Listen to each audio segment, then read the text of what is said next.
Hey guys, how's it going? Jacob from New Beginnings Window and Door back again with another product knowledge with one of our new displays that's coming in.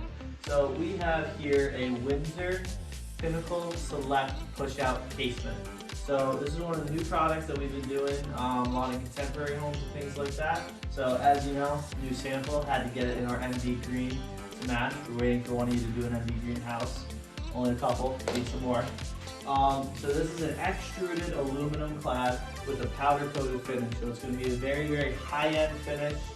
Going to stay green for as long as you want it to, as long as you live in the house.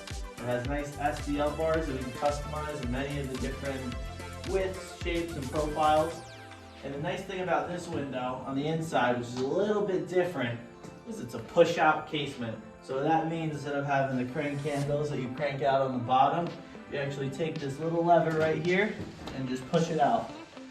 Nice and easy, ton of fresh air that comes in. You're like, oh no, what about a screen? Don't worry, we got you covered. It's a retractable screen, goes down, clips in. And you got a screen right there. If you want it closed, lift the little lip, push it back, and it'll slide up all on its own. Then you just go in, pull in it, and lock it, and you're good. A lot more easier, not as much hassle as you want it. Comes with pine on the inside, but you get it stain-free finish any way you want. Just one of the good products that we have to offer. If you want to come in and check us down, we're at 62 McKinley Street in Wappingers Falls. Besides that, begin each day with a beautiful view.